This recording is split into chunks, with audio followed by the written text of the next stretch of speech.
tardes a todos. Nos alegra ver a personas que se van recuperando de operaciones, bueno. Vamos a tener presente en esta lección,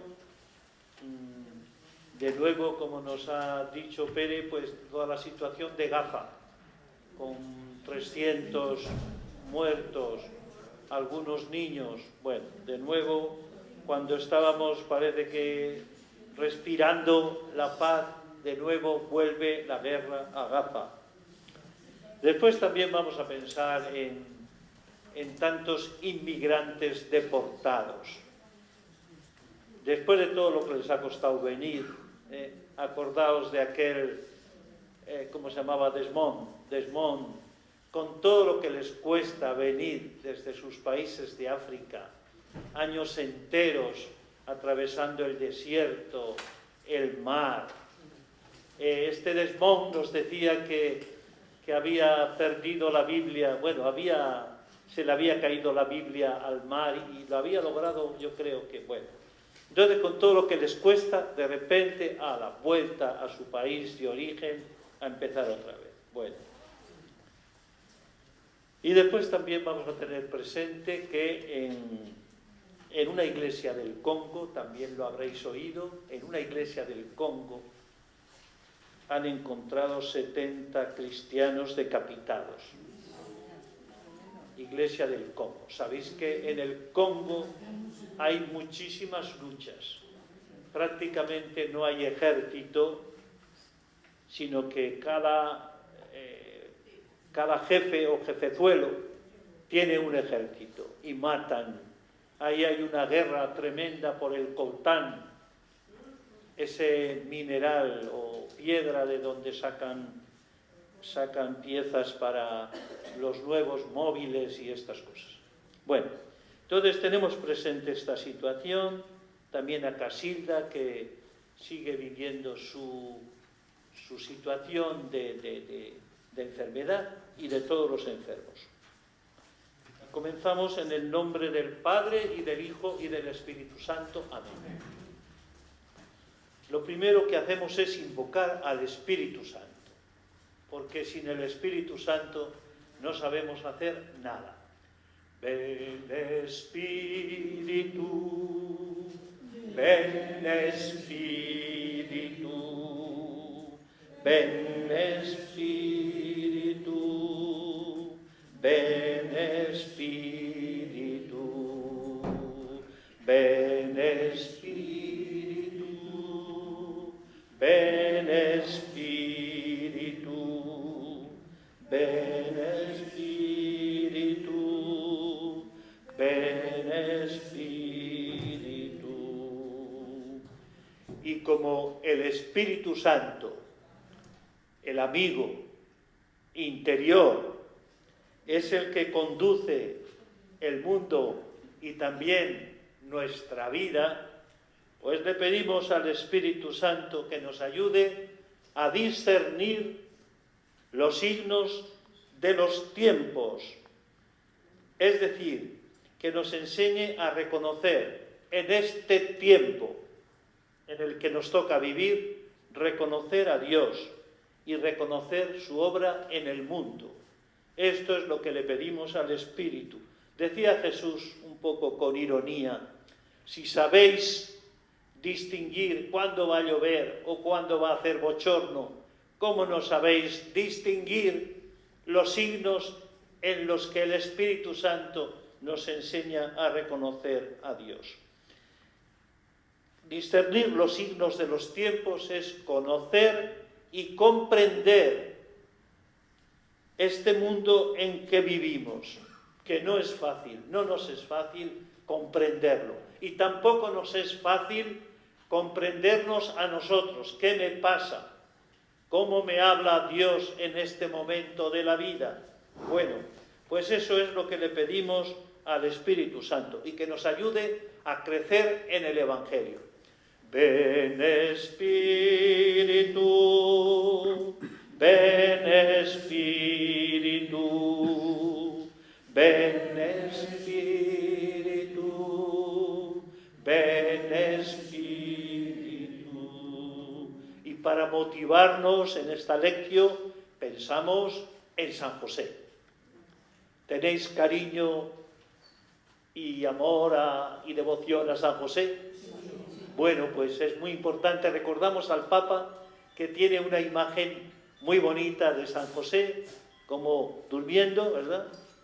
Está postrado y dice que ahí mete por debajo de la imagen billetitos presentándole situaciones de la Iglesia. Y también en el Carmelo eso ha sido bastante habitual, poner una petición en la imagen de San José. Bueno, pues recordamos a San José y después Teresa de Jesús y tantos que amaron mucho a San José. Bueno, y lo recordamos sobre todo como aquel que escucha la palabra de Dios en los sueños. Durante la noche escucha la palabra de Dios.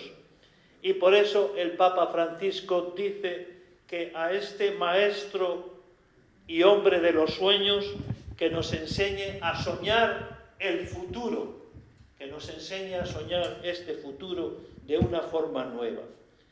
Y que nos enseñe también a escuchar a Dios, a sacudir la modorra, a sacudirnos el sueño, a levantarnos y a actuar. Porque eso es lo que hace José. Escucha, se levanta y actúa. Muy importante esto en este Evangelio que vamos a escuchar. Y hacemos una oración que tenéis en las hojas y la hacemos todos a San José. Oh bienaventurado José, muéstrate, Padre, también a nosotros y guíanos en el camino de la vida. Concédenos gracia, misericordia y valentía, y defiéndenos de todo mal. Amén. San José, ruega por nosotros. Amén. Y decimos algo también del contexto de este texto que es Lucas 13, 1, 9. Y hemos escuchado y hemos hecho lección antes de esto, ¿os acordáis? De las tentaciones en el desierto, lugares donde Jesús vence la tentación por medio de la palabra. Después hemos escuchado lo que pasó en el monte de la transfiguración. Bueno, pues ahora Jesús baja al llano, pero sigue caminando hacia Jerusalén. Y en este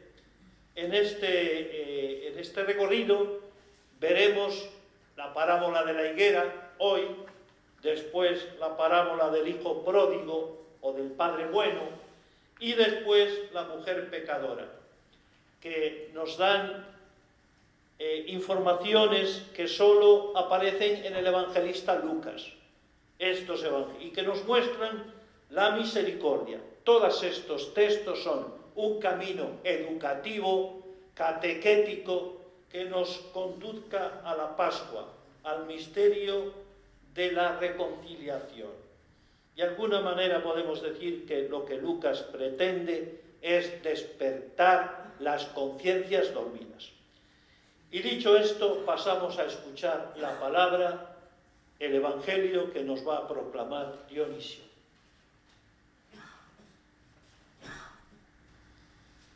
El Señor esté con vosotros. Y con tu espíritu.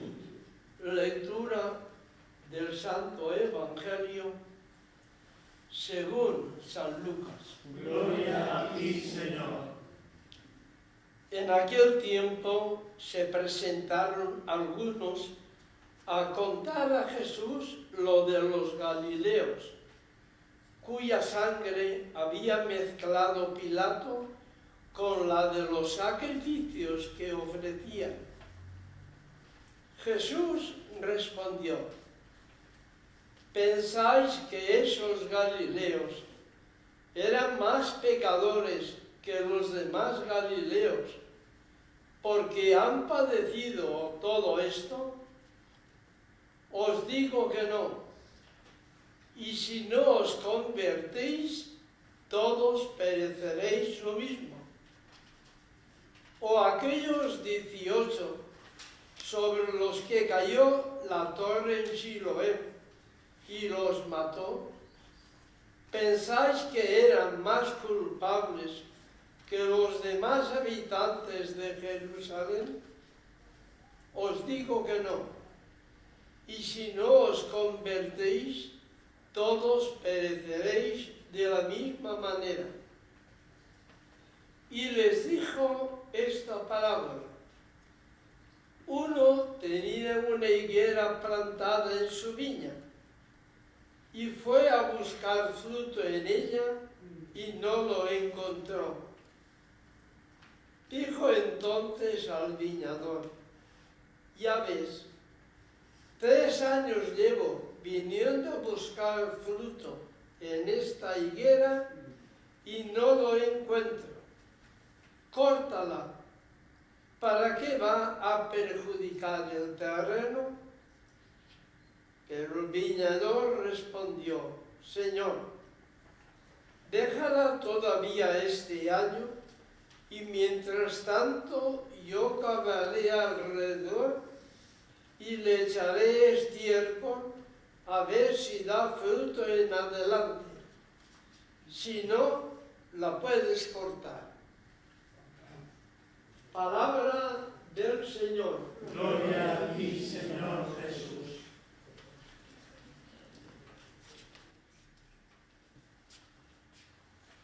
Bueno, damos muchas gracias a Dionisio por haber proclamado la palabra, que es como sembrar la semilla en nuestro campo.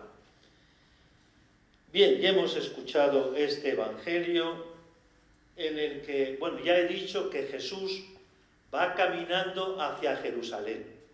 El evangelista Lucas entiende todo el evangelio como un camino de Jesús a Jerusalén, donde va a mostrar el amor y donde va a anunciar el reino de verdad. Y antes de este texto ha tenido lugar un pasaje difícil en el que los discípulos, que no quieren ir a Jerusalén porque allí matan a los profetas, le dicen a Jesús que no vaya. Jesús les ha dicho que quiere ir a Jerusalén y que allí lo van a matar. Entonces los discípulos, Pedro, le dicen: de ninguna manera, tú no vas a ir allí. Y Jesús, endureciendo el rostro como una piedra, dirá: tengo que ir a Jerusalén. Bueno, entonces Jesús va camino de Jerusalén y ha pasado antes el episodio del desierto y hemos visto también el episodio del monte, pero ahora va a Jerusalén. Y va un grupo de gente con él, los discípulos y más gente. Pero vienen otros alborotados, vienen unos a decirle: oye, ¿te has enterado de lo que ha pasado? ¿Y qué es lo que ha pasado? Pues le cuentan una noticia, que los galileos, no olvidemos que Jesús viene de la Galilea y que Jesús es galileo y que los galileos tienen fama de ser personas exaltadas, peleonas. Bueno, pues a Jesús, que es galileo y que va acompañado de los discípulos que son galileos, le comunican esta noticia. ¿Te has enterado de lo que ha hecho Pilato cuando un grupo de galileos ha ido a presentar el sacrificio en el templo, la ofrenda? Allí los soldados de Pilato han ido y los han degollado y han mezclado la sangre con la ofrenda, haciendo no solo un martirio, sino también un sacrilegio. Bueno, esto es lo que ha pasado. Recordamos, por ejemplo, esta noticia tremenda que viene a nosotros, esto del Congo, que están en una iglesia celebrando la Eucaristía y vienen y han decapitado a 70 cristianos. Bueno, entonces, ante noticias como esta que le cuentan a Jesús, o ante noticias como estas que oímos de vez en cuando en los medios de comunicación, la pregunta es: ¿cómo nos pilla? ¿Nos pilla acostumbrados? ¿Nos afecta, pero nos afecta solo unos minutos, una hora, hasta que otra noticia u otra se mete y expulsa a esta que nos había golpeado. ¿Cómo nos pilla? ¿Acostumbrados? ¿Apagados? ¿Somos capaces de reaccionar? ¿Qué pasa ante esto? Bueno, entonces lo que Jesús va a hacer aquí es lo que llamamos lectura creyente de la realidad. ¿Y qué significa esto? Lectura creyente de la realidad es ver a Dios en la vida, ver a Dios en las personas, ver a Dios en los pueblos, ver a Dios en los acontecimientos y, como os he dicho antes, ver a Dios en nuestra propia vida. Lectura creyente de la realidad. No basta informarnos y pasarnos unos a otros estas noticias de lo que ha pasado, sino que necesitamos hacer lectura creyente de la realidad, porque sin esta lectura los acontecimientos nos entran por un oído, parece que nos tocan los sentimientos y se van. Si los acontecimientos dolorosos son magnificados o hablan de ellos los medios de comunicación, parece que se nos encoge el alma y lo comentamos un día, 2, 3 días, 4, 5 días lo comentamos. ¿Te has enterado de esto? Pero si no nos toca el corazón, todo es como agua que no penetra en el terreno y no la hace fecunda. Bueno, entonces, ¿qué hacer ante un hecho como esto? Podíamos habernos quedado pues diciendo, pero ¿cómo es posible? ¿Cómo es posible que haya gente que mate a inocentes en una iglesia? O podíamos también, si tenemos la sangre caliente, decir, esto requiere venganza. Por ejemplo, aquí tenemos al pueblo de Israel que reacciona siempre, esto requiere venganza, nos han matado a 1000 y pico, pues ahora vamos a matar a 10.000 o a 20.000. Bueno, entonces, ¿qué hacer ante esto? ¿Cómo interpretamos un hecho de estos? ¿Como castigo de Dios? ¿Interpretamos como que Dios castiga a estas personas que sufren? ¿De quién es la culpa?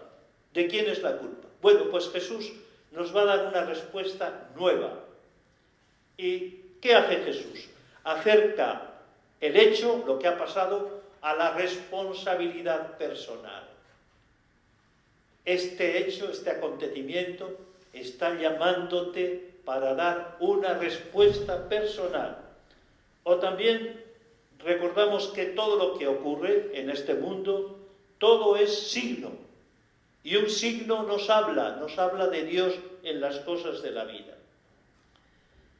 Por eso hay que reaccionar. Jesús habla de reaccionar. Hay un texto, Mateo 28, el libro de Génesis 28, 16, un texto muy significativo. Jacob, por la noche, sueña cosas grandiosas y dice a la mañana siguiente, Dios está aquí y no lo sabía. Esto es lo que quiere decirnos Jesús. Dios está en esto que pasa, en esto que te pasa, en esto que nos pasa, pero no lo sabíamos. Y entonces el saberlo hace que nuestra reacción sea diferente. Pasamos adelante. Esta es la respuesta que da Jesús. Jesús respondió, ¿pensáis que esos galileos eran más pecadores que los demás galileos porque han padecido todo esto? Y dice Jesús, os digo que no. Y si no os convertís, todos pereceréis lo mismo. Una respuesta sorprendente que nos deja un poquito frío, porque nosotros decimos, ¿y qué tengo yo que ver con esto? Bien, me duele, pero... Bueno, dice Jesús, si no os convertís, todos pereceréis de la misma manera. Entonces nos preguntamos, ¿las desgracias qué son? ¿Qué son? ¿Son castigo de Dios? ¿Vemos así eso? Nunca, ¿verdad? Nunca ver lo que pasa como castigo de Dios. nunca como un castigo de Dios a los pecadores o a la gente mala, que todavía de esto hay mucho en la mentalidad cristiana, que no es cristiana, ¿verdad? Pero a veces pensamos, bien les está porque el estilo de vida que llevaban les ha merecido esto que les ha ocurrido. Por eso, Jesús viene a decir, no se puede relacionar ninguna tragedia humana con el juicio divino de Dios. Ni siquiera en los campos de concentración, donde murieron millones de personas gaseadas, ahí, en esos campos de concentración, han puesto un convento contemplativo de carmelitas descalzas para decir, ante lo que nos lleva a la venganza o al silencio, a la Shoah, hay otras reacciones, que es la oración contemplativa, la oración orante, la oración de intercesión, o como decía también Edith Stein, judía, nos puede llevar también a una ofrenda de nuestra vida en la vocación que cada uno tiene.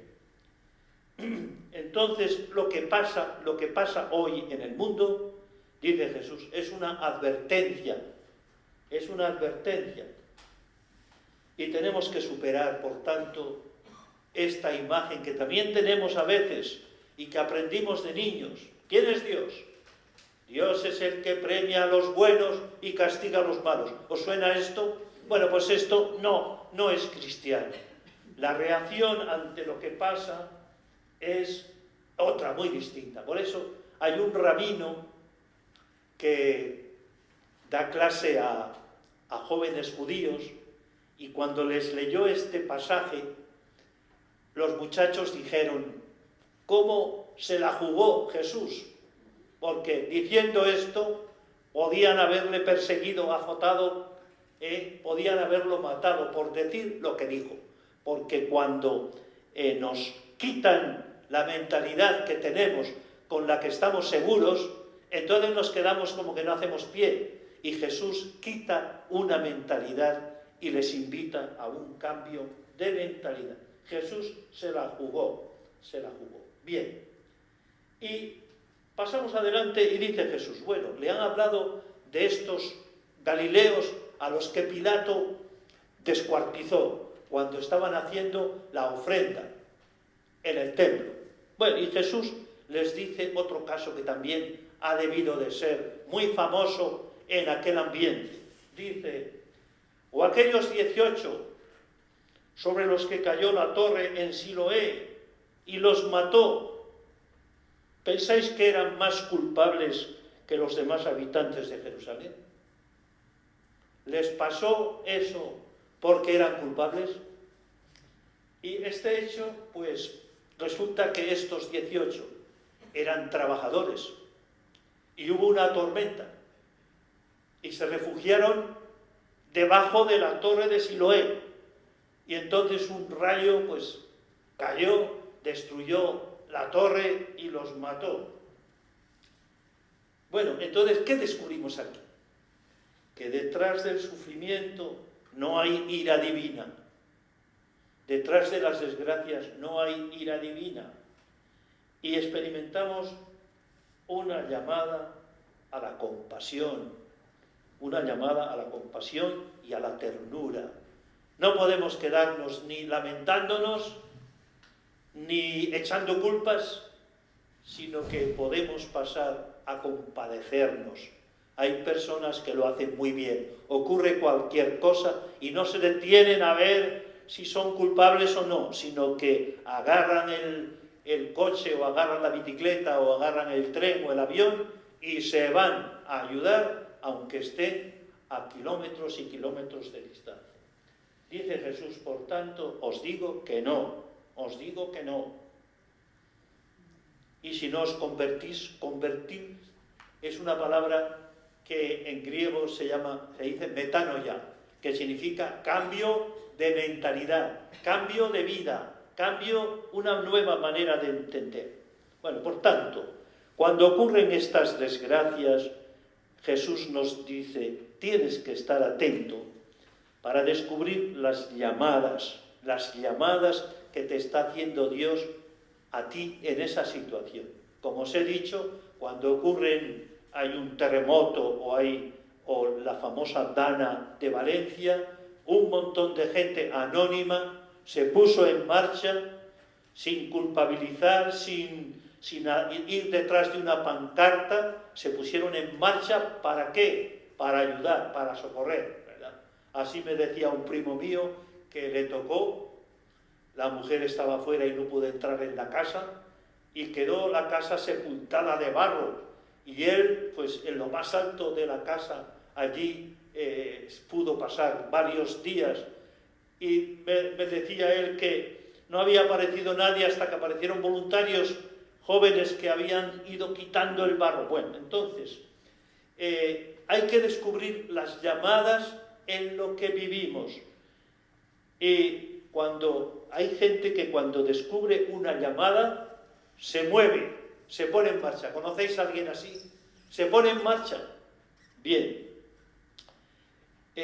Tito Brasma, un santo carmelita, decía que no hay que culpabilizar, que es otra manera de reaccionar. ¿Quién tiene la culpa? ¿Quién tiene la culpa? Bueno, dice él, no culpabilizar nos prepara para la compasión. Qué bonito esto, ¿verdad? Podíamos quedarnos así con esta frase toda la semana. No culpabilizar nos prepara para la compasión. La culpabilización es estéril, mete mucho ruido, pero es estéril. Lo que hace fecunda la vida es gente que se pone en camino. Bueno, decía también Pedro Poveda, fundador de la institución teresiana, muy bien, cuando estaba en Guadix, decía él, yo necesito decir a todos los que no ven esto, o sea, hay mucha gente que no ve. Y él decía, yo necesito decir a todos los que no ven esto, sabed lo que ocurre y dad por amor de Dios. Es decir, hay muchos, igual nosotros también estamos, que no vemos nada dentro de los acontecimientos.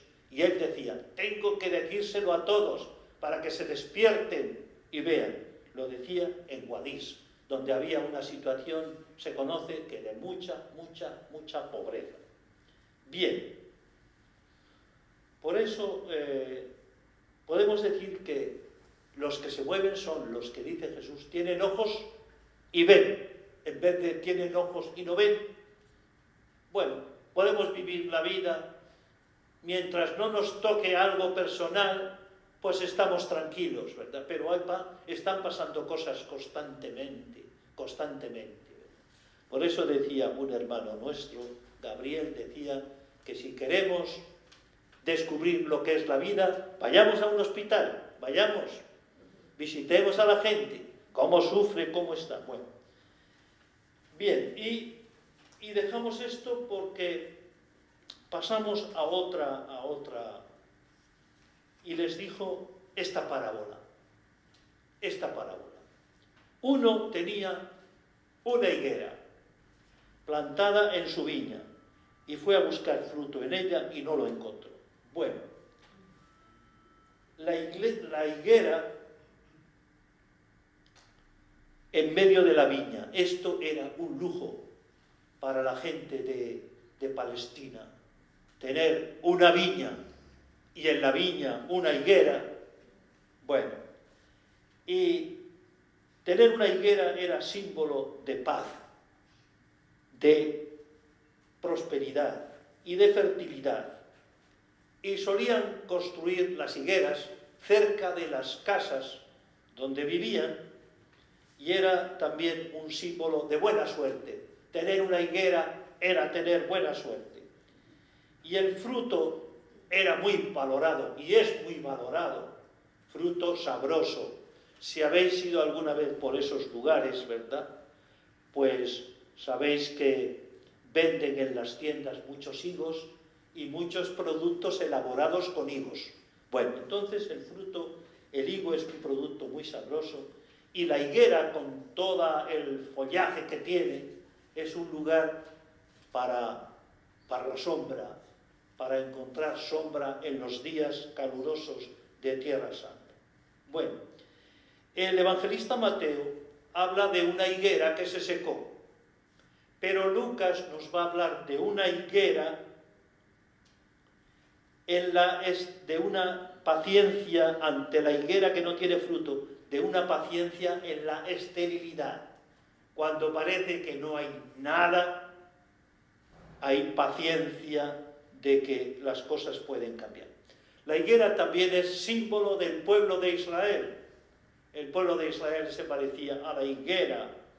Y recordad que Jesús dirá de Natanael, le dirá, debajo de la higuera te vi, ¿verdad? Allí estaba Natanael, debajo de la higuera, un hombre íntegro, un hombre verdadero, que vivía el Israel de verdad, debajo de la higuera te vi, y sin engaño, un hombre que no tenía engaño.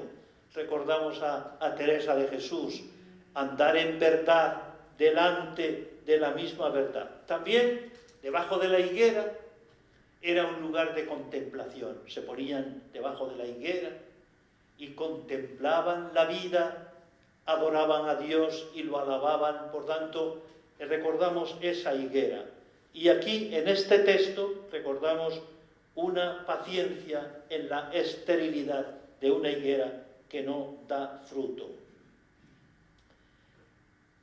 La higuera, por tanto, plan de Dios, bueno, esto nos importa mucho. Las parábolas son siempre mensajes abiertos, no son mensajes cerrados. Por eso quien lee una parábola tiene que terminarla él mismo o ella misma. Las parábolas son como libros abiertos para que cada uno los realice. Bien. ¿Y qué dice? Dijo entonces al viñador, el dueño de la viña, de la higuera, dice al viñador, ya ves, 3 años, que no es poco, llevo viniendo a buscar fruto en esta higuera y no lo encuentro. Córtala. ¿Para qué va a perjudicar el terreno? Ya sabéis que un árbol seca el terreno, se lleva toda la riqueza que tiene el terreno, ¿verdad? ¿Para qué lo va a perjudicar? Pero el viñador respondió, aquí con mucha ternura, ¿verdad? Señor, déjala todavía este año. El viñador, ya sabéis quién es Jesús. El viñador es Jesús. Y le dice, déjala un año todavía. Y Santa Teresa tenía una oración, escribió una oración preciosa en las exclamaciones, una oración preciosa, diciéndole a Dios, recuperad, Dios mío, el tiempo perdido, con darme gracia en el presente y por venir, para que parezca, para que me presente delante de vos con vestiduras de bodas, pues si queréis, podéis. Así actúa el Señor y por eso es el que recupera el tiempo perdido y nos reviste con vestiduras de boda para ese encuentro amoroso de Dios con nosotros, de nosotros con Dios. Mi amado para mí y yo para mi amado. Bien, oración por tanto del tiempo perdido. Y esta parábola nos invita a aprovechar el aquí y el ahora, a vivir con atención amorosa. Jesús tiene paciencia con nosotros y tiene paciencia con esta higuera que somos cada uno de nosotros, pero que no da fruto. Y el dueño dice, córtala, córtala. Jesús tiene paciencia. Y Teresita, Santa Teresita, decía, solo por hoy, solo por hoy. Es como si Jesús, el viñador, dijera, solo por hoy manténla, solo por hoy voy a hacer esto, porque, bueno. Y, mientras tanto, ¿qué? El viñador, ¿qué va a hacer mientras tanto, mientras dura este año que le pide? Déjala un año más. Bueno, pues dice el viñador, los que habéis nacido y crecido en cultura de huerta, de campo, de viña, de higueras, pues podéis gozar con esto. ¿Qué va a hacer el viñador? Dice, cavar la viña, ¿verdad? Una viña abandonada es una pena. La dejan y sigue dando alguna uva, pero uvas que no valen para vino. Entonces cavaré la viña y también echaré estiércol para que se fecunde la planta. Es decir, Jesús está hablando de que nuestro Dios tiene paciencia divina. También Santa Teresa, cuando hace la lectura de su vida, dice, tanto me esperó, cuánto me esperó. Este Dios no se cansa de querernos, siempre es paciente con nosotros, siempre aguarda nuestra respuesta. Por eso contamos con Él y Él cuenta con nosotros. Él va a hacer lo máximo, igual el 99,9% de nuestra vida la va a hacer Él. A nosotros nos va a tocar hacer ese 0,1%, pero es necesario este 0,1, que es dejarle que trabaje nuestra viña, porque nosotros podíamos decir, aquí no metes la azada, aquí no metes, bueno. Y Jesús también está invitándonos a no dejar la conversión, la metanoia, el cambio de mentalidad para mañana, sino que recordemos que Él es paciente y que Dios no nos olvida y que nos abraza, ¿verdad? Cuando estemos mal, cuando parezca que las cosas en la vida nos van mal, recordad esto, el Señor no te olvida y el Señor te abraza. A la parábola hay que ponerle final, por eso que cada uno de nosotros le ponga un final a esta parábola. ¿Qué nos dice esta parábola? ¿Cómo la quiero vivir? ¿Cómo leo los signos de los tiempos? ¿Y cómo leo también esta paciencia que tiene Dios conmigo, esperando que me convierta, que vuelva los ojos a Él? Tanto me esperó, que dice Santa Teresa. Sea bendito por siempre, que tanto me esperó. Bien, ¿qué respuesta podemos dar a esta palabra? Dos preguntas sencillas pero profundas. La primera sería, ¿de dónde te vienen las llamadas que experimentas en tu vida a la conversión? Que experimentas en tu vida a dar fruto. ¿De dónde te vienen esas llamadas?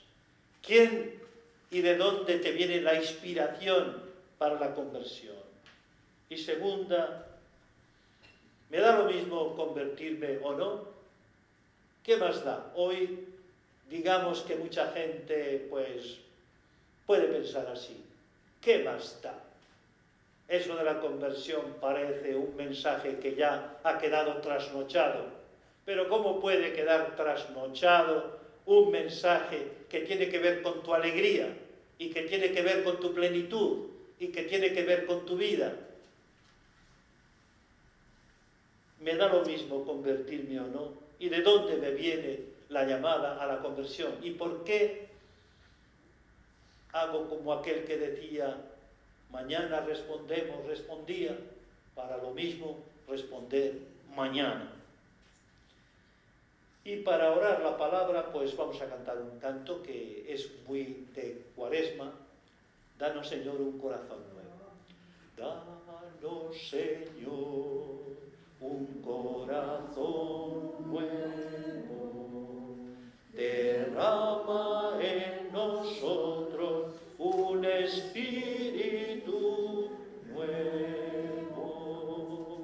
Haznos pasar, Señor Jesús, tú que eres nuestro viñador, del lamento a la alabanza, de la pereza al compromiso, del impacto pasajero de las cosas a lo que deja huella en el corazón. Haznos vivir así, no cruzando deprisa el paisaje de la vida, sino saboreando lo que Dios nos dice a través de los que tenemos en la casa, porque no solamente nos cuentan cosas, sino que en ellos, en los que vivimos con ellos en familia, ellos nos hablan de Dios. Danos, Señor, un corazón nuevo, derrama en nosotros un espíritu nuevo. Y para la vida práctica, otro texto de Pedro Poveda, un texto también precioso. Espero que estemos de acuerdo, ¿verdad? Dice: comenzar haciendo. ¿Qué os parece? Comenzar haciendo. Decía, en la época en que vivimos, todo se arregla con muchas palabras y pocas obras, y por esto no se arregla nada bien. Mucha palabrería, muchos proyectos, pero pocas obras, decía él. Y de cuánto más nos valdría hablar menos y obrar más. ¿Estáis de acuerdo? ¿Estamos de acuerdo? Bueno. A nada compromete el proponer, proyectar, idear grandes cosas, pero es muy costoso llevar a buen término cuanto se pueda. Cualquier proyecto, por pequeño e insignificante que sea. Haciendo es como se progresa y como se dispensa el bien. Y ya termina con este consejo. Pensad mucho, hablad lo necesario y trabajar cuanto se pueda. Santa Teresa, que era una mujer que quiso vivir la vida, no que le pasara la vida de refilón, sino vivir la vida como tenía que hacer opciones, siempre utilizaba tres caminos muy interesantes. Primero, razonaba con su luz. ¿Qué tengo que hacer ante esto que pasa? Por ejemplo, los millones de indios que se pierden u otras cosas. ¿Qué tengo que hacer? Lo primero. Segundo, acudía a amigos del espíritu, a personas con espíritu, para decirles: ayudadme a hacer en este momento lo que tengo que hacer. ¿Qué os parece que tengo que hacer? Y así pues buscó a muchos, a San Pedro de Alcántara, por ejemplo. ¿Qué tengo que hacer? Y la tercera cosa, iba al sagrario y allí oraba: Señor, dime tú lo que tengo que hacer. Que nuestras vidas solo se expliquen porque Dios está en medio. Y lo hemos descubierto en las cosas de la vida, en las cosas de hoy, en las personas de hoy y en la historia personal que hemos vivido hoy. Bueno, pues con esto terminamos. Os recuerdo que mañana es la solemnidad de San José, que queremos mucho y que además es el patrono de nuestra comunidad de la enfermería. Nosotros decimos comunidad de San José, San José. Bueno, entonces le pedimos a San José que nos ayude mucho a vivir el Evangelio y a hacer vida la palabra. ¿Y qué más? ¿Hay alguna noticia para esta semana? Yo creo que no. Más adelante. Bueno, pues buena noche a todos y nos vemos, si Dios quiere, el próximo martes.